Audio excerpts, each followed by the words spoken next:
Mr. Gupta, welcome to Manila. Thank you so much. It's such a warm welcome I had yesterday.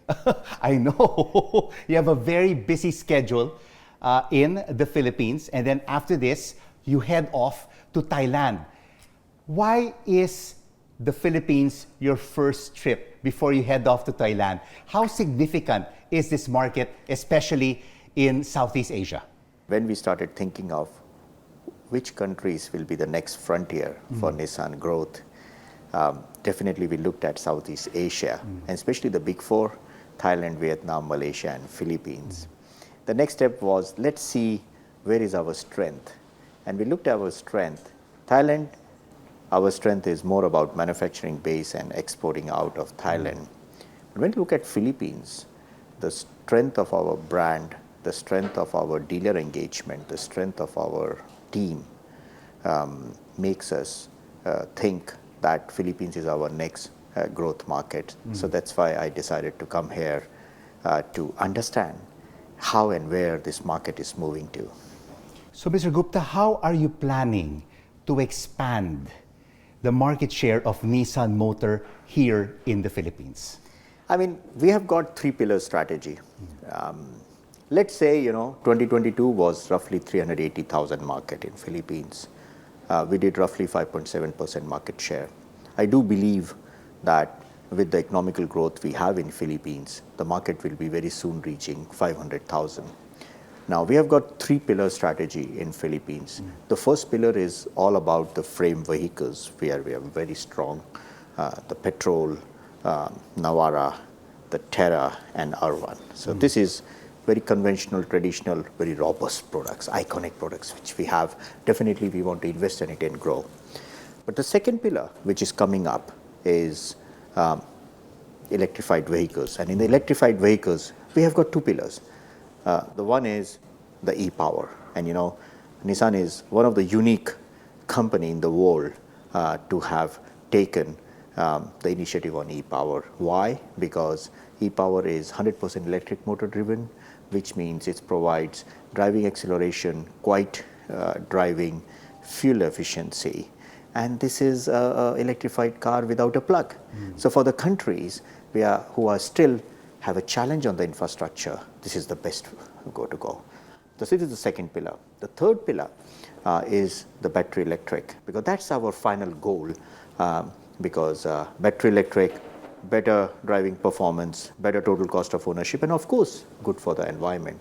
And when we look at all the announcements which Philippine government is doing and President Marcos has done about the custom duties and the excise duties on the battery electric, we do believe Nissan, who has been pioneer in the battery electric vehicles, the Philippines market is going to be a big potential. So we believe that we want to have at least 10% market share in a 500,000 market driven by three pillars.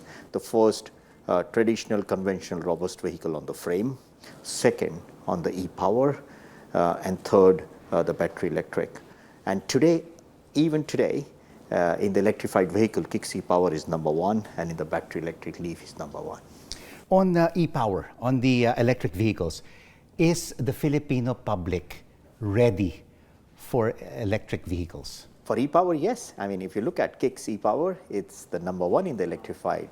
And yesterday I spent time with our dealer investors and customers and the salespeople, and I asked them, why do you think Kicks e-power is successful? And they said, number one, driving acceleration. Number two is quiet.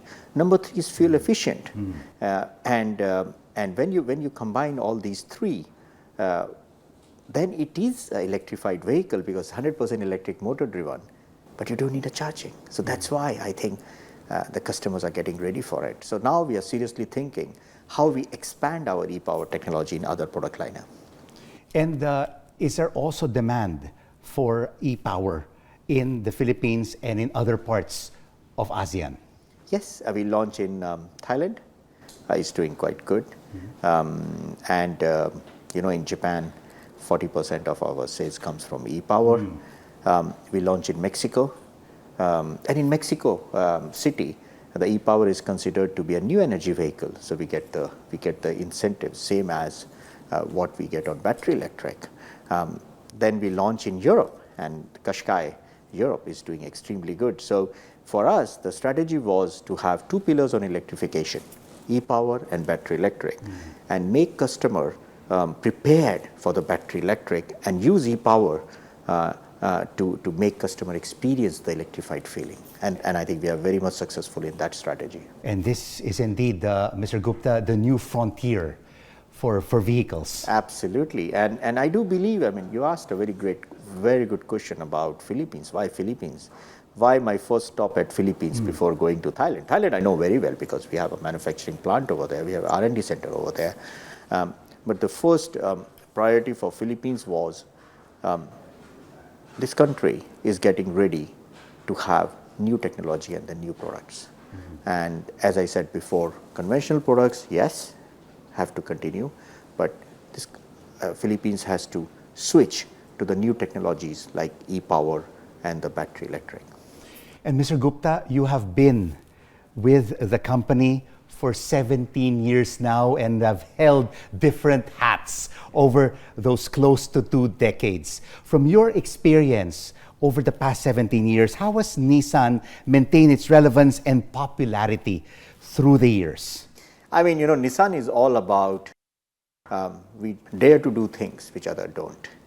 And I think in the last 17 years, I have always seen Nissan doing something world's first, whether it is GTR or it is Z or it is the KEV Sakura, which is out of the box, whether it is Leaf, whether it is Aria.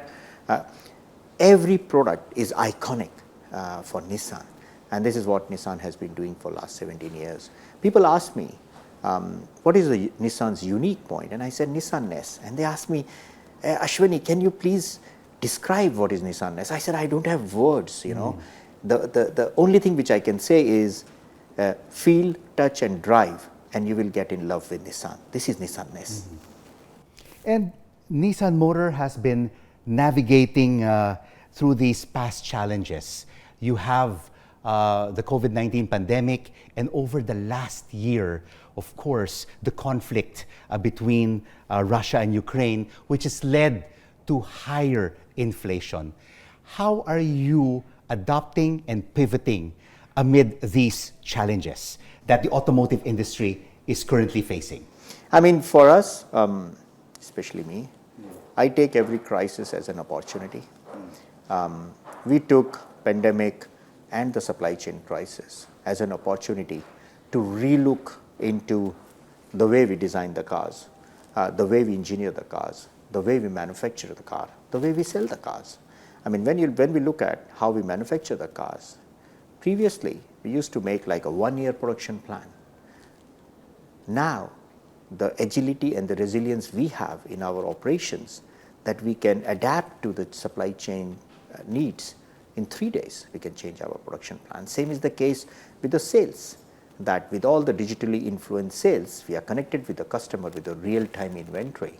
So we took it as an opportunity to really improve our efficiency and effectiveness of operations.